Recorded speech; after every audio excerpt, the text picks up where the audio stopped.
네, 말씀 보십니다. 요한복음 2장 13절입니다. 요한복음 2장 13절에서 16절 말씀 17절까지 보십니다. 17절까지입니다. 2장 13절에서 17절 말씀까지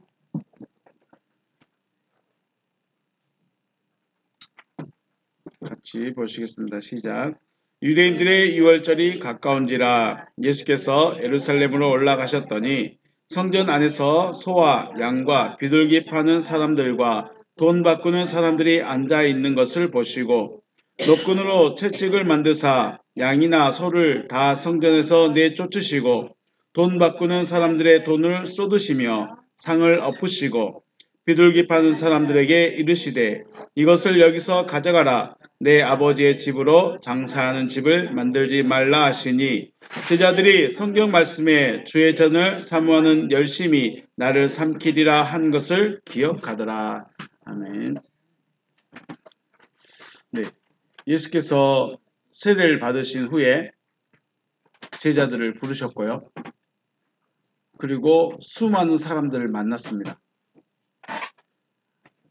예수의 말씀을 받는 사람들, 받는 마음에 따라서 제자가 되기도 하고요. 제자가 안 되면 그대로 있는 거예요.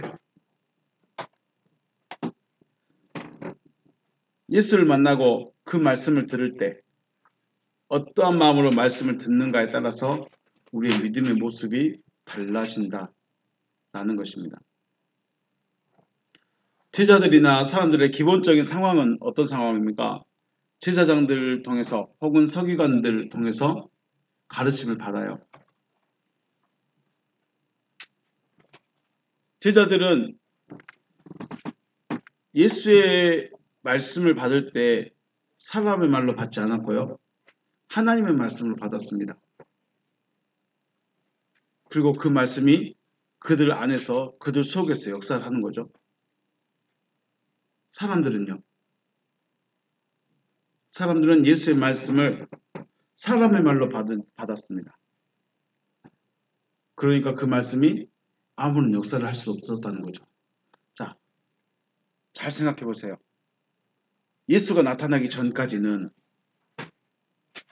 제자들이나 사람들이나 다 똑같은 제사장에게 또 서기관들에게 이 하나님의 말씀의 가르침을 받았죠. 그런데 어떤 사람은 예수의 말씀에 마음을 뺏겨서 그리 가버렸고 어떤 사람은 자기 자리에 머물러서 저 사람이 뭐지? 왜 저렇게 좀 유명한 일 하는데 좀 기적도 보여주는데 좀 하는데 이러고 있을까요? 어떤 사람은 예수님이시군요, 주님이시군요 하면서 쫓아가는 사람이 있고 어떤 사람은 여기서 바라만 보고 있어요. 뭐가 다를까요? 뭐가 달랐어요? 네, 믿음은 이미 제사장이나 서기관들에게 들은 바대로 믿음이 생겼어요. 이미 믿음은 다 똑같다고 생각해요. 믿음은 다 거기였다고 생각해요. 그런데 왜 어떤 사람은 예수의 말을 들었을 때 당신이 주님이시고 그냥 쫓아가 버렸고 좀 두고 봐야 되겠는데 이러고 있는 사람이 있을까? 그게 오늘 우리가 지금까지 요한복음 2장 1절부터 12절까지 쭉 봤던 11절까지 쭉 봤던 물이 포도주로 변한 사건, 이 사건의 핵심입니다. 구원의 원리라는 거예요. 구원을 받고 싶으세요? 그러면 말씀 있는 그대로 받으라는 거예요. 말씀을 그대로 받으라는 거예요. 근데 안 받아줘. 왜요? 지금까지 내가 배워왔던 게 있잖아요. 내가 지금까지 믿고 있는 게 있잖아요. 내 생각이 있고 내 가치관이 있고 내 철학이 있고 내 주관이 있고 내 신앙관이 있고 내 교회관이 있고 내 구원관이 있고 자기만의 구원관, 신앙관, 교회관, 구원론, 죄론 다 가지고 있어요. 다 자기 걸 다 가지고 있어요. 말은 안 하지. 모든 사람들이 자기만의 구원론을 다 가지고 있어요. 어떻게 구원받아요? 구원이 뭐예요? 어떻게 구원받아요? 구원의 결과의 모습은 뭐예요? 라고 물어본다면 물론 내용상은 비슷할 수 있겠는데 어떻게 말씀하실 건가요? 말씀하실 수 있죠. 자기 거. 다른 사람 거 말고 내가 생각하는 구원은 이거고 내가 생각하는 구원 받는 방법은 이거고 내가 생각하는 하나님, 내가 생각하는 예수 다 자기 게 있어요. 그런데 그런 상태인데 그러니까 쉽게 말해서 나는 내 믿음을 딱 지키고 딱 세워가지고 있는데 어느 날 갑자기 예수라는 촌놈이 와가지고 내가 하나님의 말씀을 가르쳐 줄게 라고 말하고 있어요. 그런데 제자 된 사람은 이 성을 허물어 버렸어요. 허물어 버리고 당신의 말을 듣겠습니다 하고 들어와 버렸어요. 다른 사람은요. 절대 뭐 내가 이걸 어떻게 세워왔는데 내가 내 마음에 내 믿음을 어떻게 세워왔는데 이 촌사람이 와가지고 겁나 촌스럽게 말하면서 내 믿음을 깨뜨리려고 그래. 못해. 안 돼요. 막아버렸어요. 어떻게 될까요? 어떻게 될까요? 제자들은 어떻게 그 예수가 구주이고 하나님의 아들이시고 하나님의 말씀을 하신다는 걸 들었을까요? 그게 은혜죠. 사도 요한 같은 경우는 세례 요한하고 있다가 쫓아가가지고 바로 예수의 제자가 돼버리죠. 빌립은 나 쫓아와라 이건 네 하면서 가버리죠. 어떻게 그럴 수 있었을까? 은혜입니다. 물이 포도주로 변화시킨 사건 이거는 하나님의 말씀을 받을 때 내가 가지고 있던 믿음, 신앙관, 가치관, 사상 이것들 다 내려놓으라는 거예요. 내가 세워온 이 믿음의 성을 부수라는 거예요. 부수라는 거예요. 그러면 꼭 조금 더 깊이 생각했을 때 내가 지금까지 가지고 있던 이 신앙관, 믿음관, 구원관 이거 잘못된 겁니까? 부숴야 되는 겁니까? 그게 더 이상하지 않습니까? 왜 사람들은 자기가 가지고 있던 믿음을, 자기가 가지고 있던 신앙을 다 버려버렸죠? 그리고 예수가 말한 그 말을 들었죠? 그게 더 이상한 거 아닌가요? 이것 때문에 논쟁이 많습니다. 그럼 우리 지금까지 신앙생활 40년을 해왔는데 헛살아왔다는 거야? 헛살아왔다는 거야? 헛살아왔다는 게 아니고 다음 단계로 넘어가자는 겁니다. 다음 단계로 넘어가자는 거예요. 그것을 주님은 죽어줘야 된다라고 말합니다. 네가 죽어야 된다. 예수의 죽음이 내 죽음이 아닌 이유는 나는 예수는 죽었고 내 믿음은 내가 가지고 있던 믿음은 꽉 지키고 있으니까 안 죽는 거예요. 내가 예수를 만났던 그리스도를 예수를 만나서 세워진 이 믿음을 어떻게 돼요? 그리스도로 만나기 위해서 내가 무너뜨려야 되는 거예요. 예수를 만나서 내가 믿음이 세워졌다면 이제 그리스도를 만나기 위해서 이걸 무너뜨려야 된다는 거죠. 그러기 위해서는 우리가 가장 중요한 게 뭐예요? 말씀을 들을 줄 알아야 돼요. 그 말씀을 듣는다는 게 설교 들으라는 것이 아니라 하나님이 하시고 싶은 것이 무엇인가? 하나님이 하시려는 일이 무엇인가? 이게 들려줘야 되고 하나님이 무엇을 주고 싶어 하신가를 들려줘야 돼요. 그래야 내려놓죠.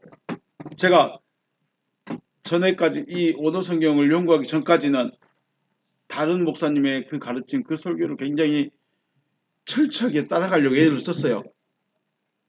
원어성경 연구하면서도 철저하게 따라가려고 했었어요. 그런데 어느 순간 이거구나라는 것이 제 안에 들어왔을 때 그것은 화가 버리셨어요. 이것도 아니고 저것도 아니 이 어중간한 상태가 있었어요. 어려울 때가 있었어요. 이거 버리고 나니까 이건 잘 모르겠어. 기존에 가지고 있던 거 버리니까 이거 새로운 걸 들어오긴 들어왔는데 무슨 말인지 잘 모르겠어. 어려웠어요. 그럼에도 끝까지 가니까 이제는 조금 이해가 돼요. 그래서 예수가 사도 요한이 예수님을 만났을 때 무슨 내용의 이야기를 얼마만큼 했는지는 우리가 잘 알지 못하지만 세례 요한보다 조금 더 세게 말하지 않았을까 하는 생각을 해보게 됩니다.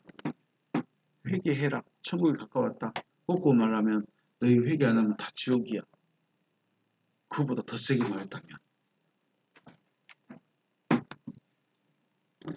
자, 말하는 자는 사람입니다. 그렇죠. 말하는 자는 사람이에요. 다시 말씀드리지만 하나님이 여러분에게 직접적으로 주거나 하면서 찾아오실 일은 거의 없어요. 사도 바울 외에 거의 없어요. 누구에게 말을 들어요? 사람에게 말을 듣습니다. 그러면 그 말을 전하는 사람은 누구 말을 해야 될까요?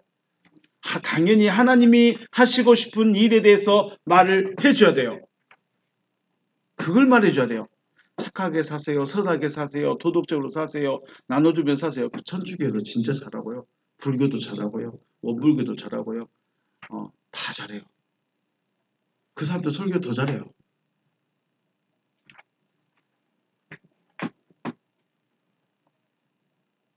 말하는 자는 하나님이 하시고 싶은 것에 대해서 말을 해줘야 돼요.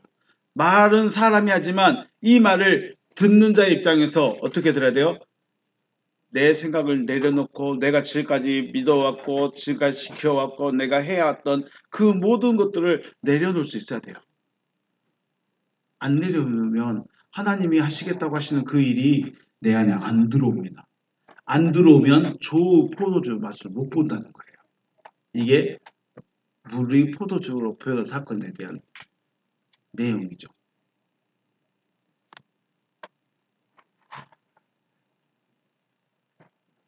사람의 말이지만 그 사람의 말이 하나님이 하시겠다고 하시는 약속의 말씀이 있는 것처럼 있는 것으로 들려지면 그것이 들려졌을 때 내가 가지고 있던 신앙관을 내려놔야 되는구나. 그러면 그 핵심이 뭐예요? 내가 너를 아들 삼겠다. 내가 너를 거듭나게 하겠다. 내가 너를 부활시키겠다. 내가 너를 창조하겠다. 내가 너에게 생명 주겠다. 다른 거 없어요. 다 똑같은 말이지만 그렇게 표현했습니다. 이 말씀이 들려줘야 돼요. 그리고 이 말씀이 내 안에 새겨지고 믿음이 되어져야 되죠. 하나님이 나를 창조하시려구나. 하나님이 나를 창조하시려고 하시는구나. 하나님이 나를 거듭나게 하시려고 하는구나. 하나님이 나에게 생명 주려고 하시는구나. 생명이 됐든 거듭남이 됐든 창조가 됐든 모든 것은 누가 들어있어요? 모든 것에는 그리스도께서 들어 계세요. 그리스도가 다 하시는 거예요. 그리스도가 부활도 시키고 그리스도께서 거듭나기도 하시고 그리스도께서 창조가 되게 하시기도 하고 그리스도께서 다 하시는 거예요. 언젠가 말씀드렸죠. 아버지 하나님께서 하시는 일은 구원하시는 일이에요. 구원하시려는 일이에요. 그러면 구원하시는 이 일을 감당하는 자가 누구예요? 아들이신 그리스도. 그리스도께서 그가 예호바 엘로힘 그랬고 예수로 와서 진리 시대는 진리의 성령 그리스도라고 말씀을 드렸죠. 물이 포도주로 변화된 사건은 구원이 어떻게 이루어지는가의 근본적인 이야기를 해주고 있다는 것을 기억하시기 바라겠습니다. 자, 원고 2페이지 넘어가시면 지도가 하나 있죠. 갈릴리 가운데 있는 그 호수가 갈릴리 바다입니다. 바다로 되어 있네요. 갈릴리 바다, 디베랴 바다 이렇게 말합니다. 크게 한다고 했는데 글씨가 안 보인답니다. 자, 갈릴리 바다 왼쪽에 보면 동그란 점 가운데 점에 가나가 있어요. 여기가 갈릴리 가나입니다. 갈릴리 가나고요. 갈릴리 바다 위쪽에 보면 가버나움이라고 보이죠. 가버나움. 예수께서 밑에 나사렛에서 계시다가 가버나움으로 올라가서 사셔요. 마리아랑 같이. 예. 그러니까 원래는 가버나움이 집이고요. 엄마 집이고요. 그 다음에 가나에 혼인잔치 있어서 갔다가 다시 가버나움으로 돌아갔어요. 그렇죠? 그리고 오늘 2장 13절에 유대인의 6월절이 가까우니까 이 시기에 맞춰서 이 절기에 맞춰서 예수께서 어디로 가요 이제? 예루살렘으로 가요. 예루살렘 어디냐면 여기서부터 쭉 남쪽으로 내려가면 사해바다가 있어요. 여기 지도에 높습니다. 지도에 높어요. 사해바다 옆에가 또 예루살렘이 있어요. 거기까지 쭉 내려가신 거예요. 자, 갈릴리 가나에서 표적을 보이셨고요. 가버나움에 계셨다가 예루살렘으로 다시 가신 겁니다. 올라가신 이유는 유대인의 유월절이 가까웠기 때문이에요. 유월절. 유월절이 무슨 날이죠? 유월절이 무슨 날이에요?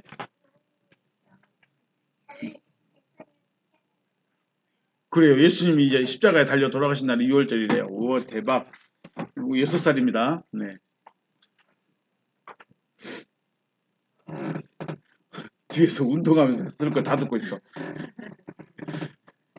6월절은 어린 양을 잡는 날이에요. 그러죠? 어린 양을 잡아야 되는 이유가 뭐였어요? 죽음이 넘어가야 되기 때문에. 죽음이 넘어가야 되기 때문에. 그래서 여호와께서 넘어가신 날, 여호와께서 넘어가신 날 해서 6월절입니다. 지금으로 말하면 어디냐면 지난 주일, 이번 주일이었죠. 주일이 무슨 날이었죠? 부활주일이었죠. 부활주일이 있기 금요일, 있는 금요일 날.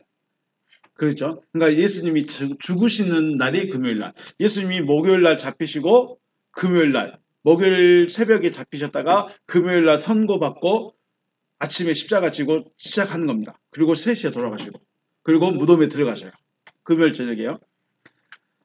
자, 그러니까 목요일 잡히시고 금요일에 처형당하신 날, 이 날이 바로 6월절이에요. 자기가 죽은 날을 준비해서 가는 거예요.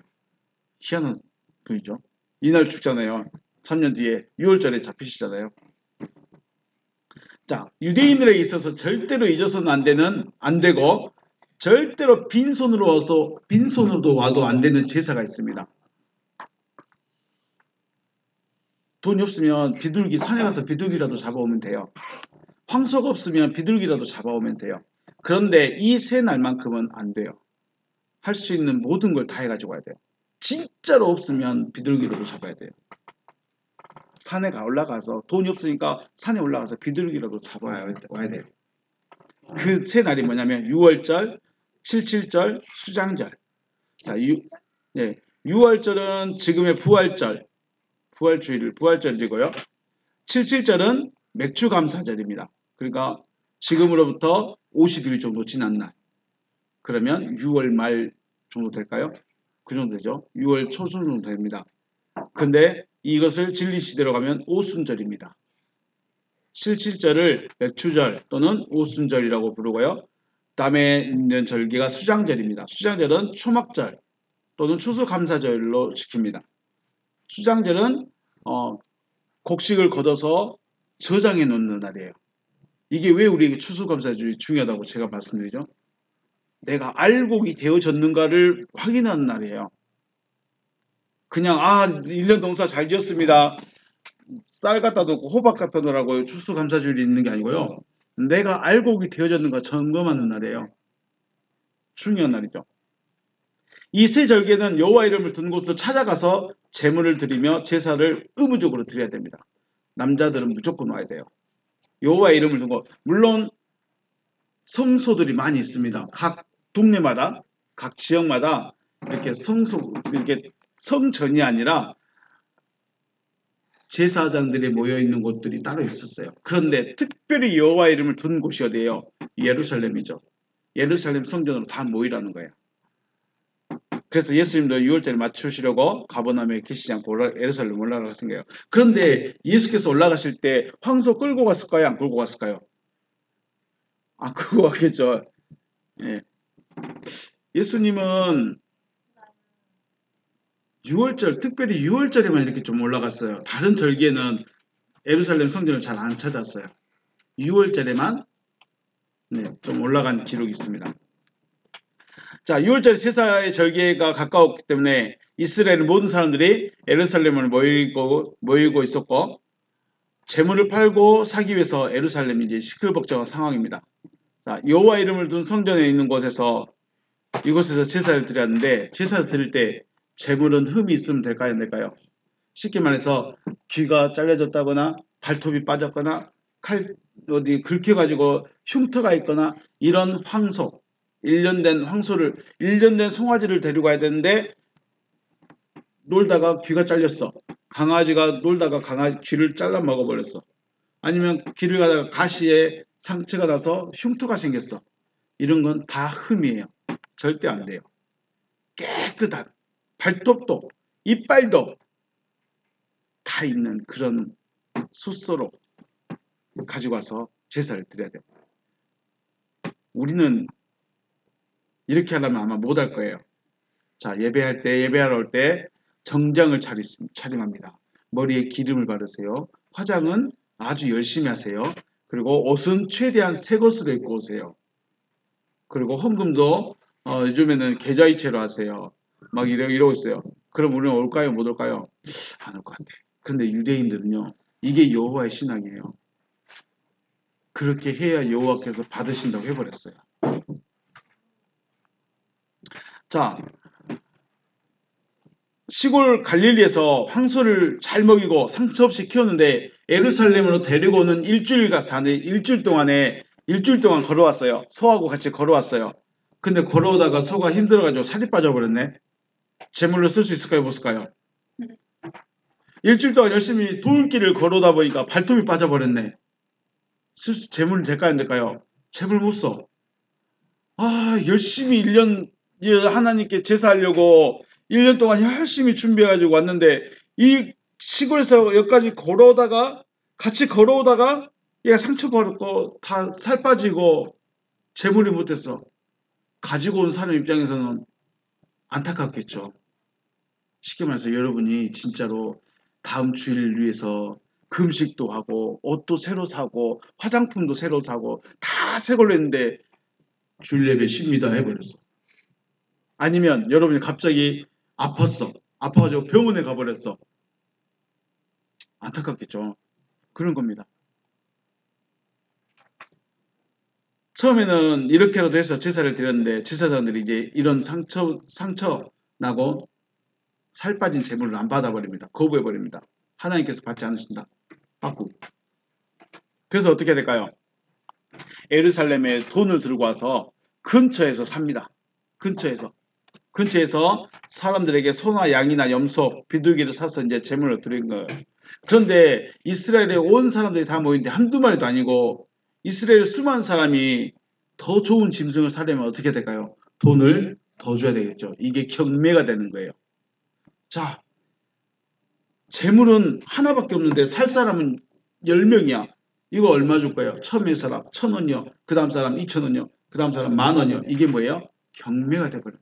단순히 사고 파는 문제가 아니라 이 재물로 쓸 이 짐승들이 경매가 돼버리는 거예요. 그러니까 돈 있는 사람은 하고 돈 없는 사람은 못하고. 예루살렘 가까이 사는 사람들은 돈을 많이 벌고 저 끝 시골에 있는 사람들은 많은 돈을 갖고 와도 재물을 못 사고 막 상황이 엄청 복잡한 거예요. 또 성전에 드리는 돈이 있죠. 여기 보니까 돈 받고 있는 사람들도 있죠. 성전에 바치는 돈은 아무런 형상이 없어야 돼요. 그냥 금화, 은화 아무것도 없어야 돼요. 그런데 그 당시에는 이스라엘이 누구의 지배를 받고 있었어요? 로마의 지배를 받고 있었죠. 그 로마의 동전에 뭐가 새겨져요? 로마 황제의 얼굴이 새겨져. 그래서 예수님 그 바리새인들이 그러죠. 이 동전이 누구의 동전입니까? 라고 물어보죠. 그의 가이사의 것은 가이사에게, 하나님의 것은 하나님께 바쳐라. 그러니까 성전에 제물을 바치려면 얼굴이 있는 동전은 안 돼. 그러니까 바꿔줘야 돼. 얼굴이 없는 동전으로 바꿔서 다시 제물로 드려야 되는 거예요. 복잡하잖아요. 하나님이 동전 하나씩 들춰볼 거예요? 지폐를 하나씩 들춰볼 거예요? 그런데 그렇게 해. 왜? 자기들 생각에 하나님이 그걸 좋아할 것 같거든. 사람들이 생각할 때 그게 더 좋은 것 같거든. 그래서 돈 바꾸면서 이익을 얻고 총체적인 난국, 시장판이 된 거죠. 이것은 제사를 드리러 온 것이 아니라 바로 장사하려고 모이는 같은, 우리 시장 가보죠. 시장과 같은 상황이 돼버린 거예요. 예수님은 이런 상을 보시면서 소와 양은 내쫓고 도움 바꾸는 자의 상은 엎으시고 비둘기 파는 자에게는 가지고 가라 하시면서 내 아버지의 집으로 장사하는 집을 만들지 말라라고 했어요. 좋게 표현하니까 장사하는 집이지 조금 원어적으로 직설적으로 표현하면 내 아버지 집에서 경매하지 마라 이 말입니다. 경매하지 마라. 경매가 좋아 보여요? 안 좋아 보일까요? 물론 좋은 점도 있겠죠. 그런데 중요한 건 뭐예요? 공급과 수요가 안 맞아. 무조건 제물로 드려야 되는데 이제 나중 되면 돈 없으면 흠 없는 소를 사야 되고 흠 없는 소도 비싸게 사야 되고 상처난 소들도 비싸게 사야 돼. 제사장이 가지고 오지 말라고 했던 그런 비둘기도 비싸게 사야 돼. 그 경매장이 돼버려요. 경매장이. 제자들은 그래서 예수님께서 어떻게 했어요? 노끈으로 채찍을 만들어서 다 쫓아내버렸죠. 예수님이 화났을까요? 안 났을까요? 화난 모습이 아닌가요? 자, 우리 17절 말씀 볼까요? 17절. 제자들이 성경 말씀에 주의 전을 사모하는 열심이 나를 삼키리라 한 것을 기억했다라고 말씀하죠. 주를 전을 사모하는 열심이 나를 삼키리라. 이게 무슨 말씀일까요? 저는 지금까지 그렇게 생각했습니다. 내가 하나님을 사랑하니까 성전에서 이렇게 해도 된다. 근데 이 말씀은 주님의 행동에 대한 말씀이었던 거예요. 성전을 사랑하는 마음으로 인해서 분을 내는 모습입니다.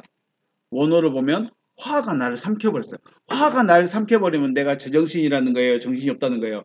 정신을 못 차린다는 거예요. 주님이 지금 정신을 못 차린 상태예요. 내 성전을 내 아버지 집을 이렇게 만들단 말이야 하면서 정신을 못 차린 상태가 돼버린 거예요. 주를 사랑하는 마음이 주의 저를 사모하는 마음이 사모하는 열정인 자기를 삼켜버렸어요. 우리 유명한 사람 중에 한 사람 이스라엘에는 용사가 없느냐? 있거든 나와 한판 싸우자. 그래 골리앗. 그 이스라엘을 모독하고 여호와를 모독하고 있는 골리앗을 향해서 정신없는 일을 한 사람이 있죠. 누구예요? 또 잘하네. 주일학교도 안 하는데. 다윗이 정신없는 짓을 하죠. 뭐예요? 돌 던진 건 결과고 뭐 하러 가요? 싸우러 가는 거예요. 17살, 18살 아직 청소년이어서 정신이 없었는가 보다. 그때는 고2였나 고3이었나 보다. 죄송합니다. 지금은 중1인가요? 초6인가요? 아무튼 다윗이 정신없어요. 왜요? 주님을 사랑하는 그 마음 때문에 이 여호와를 모욕하고 있는 그 골리앗을 향한 이 화가 자기를 삼켜버렸어. 그러니까는 내 군인도 아닌데 가가지고 내가 너를 죽여버리겠다 그래서 쫓아가 버리죠. 이 열정이에요. 이 열심이 생긴 거예요. 성전을 사랑하는데 성전을 장사하는 소굴이 된 것을 보시고 화가 자신을 삼킬 정도로 삼켰다고 표현하고 있는 거예요. 이게 엄청난 거죠. 화가 자기를 삼켜버리면 제정신이 아니라는 거예요. 다윗이 골리앗을 향해서 갔지만 여호와의 이름으로 갔지만 실상은 이성적인 사람들이 볼 때는 무슨 상황이에요? 정신없는 상황이에요. 제 아들이었으면 야 가지마. 가지마. 야 어떻게 네가 골리앗하고 싸워서 이길 수 있겠고 가지마. 어머니 저는 여호와를 이름을 위해서 가렵니다 하면서 가버리면 안 보낸답니다. 쉽게 말해서 지금 주님은 엄청 성전이 더러워진 것에 대해서 성전이 장사하는 곳이 된 것에 대해서 성전이 여호와의 이름이 없어진 것에 대해서 엄청나게 분노하고 계신 거죠. 자, 여러분은 여호와의 이름을 둔 곳에 계신가요? 여러분은 여호와의 이름을 둔 곳에서 뭐하고 계신가요? 혹은 주의 이름으로 모이면서 어떻게 모였는가요? 장사를 위해서, 친목을 위해서,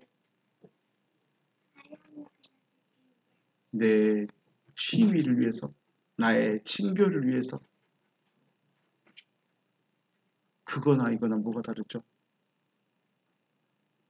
주의 이름을 둔 이곳에서 주님의 이름으로 모인 이 공동체에서 과연 우리가 무엇 때문에 모였을까요? 성전이 왜 필요했고 성전에서 무엇을 해야 되는가? 목적을 잃어버리니까 장사하는 곳, 경매하는 곳이 되어버렸어요. 주의 이름으로 모인 이 공동체가 목적이 없어져 버리면 침묵단체 됩니다. 좋아하는 사람들끼리만 모여서 그것에 대해서 분노할 수 있을까요? 우리가 주의 이름으로 모여있는데 맨날 산에만 다니면 되겠습니까? 우리가 주의 이름으로 모였는데 맨날 먹고만 있으면 되겠습니까? 그런 분노할 수 있을까요? 다윗처럼 제정신 아닌 상태로 이것이 무엇이요 하면서 할 수 있을까요? 주의 이름을 두는 곳이고 주님의 이름으로 모인 이 무리의 이 공동체가 목적을 잃어버리고 해야 할 걸 잃어버리고 이유를 잃어버린다면 주님이 우리를 향해서 화를 분노를 표출하지 않으실까? 단순히 이 건물의 문제가 아닙니다.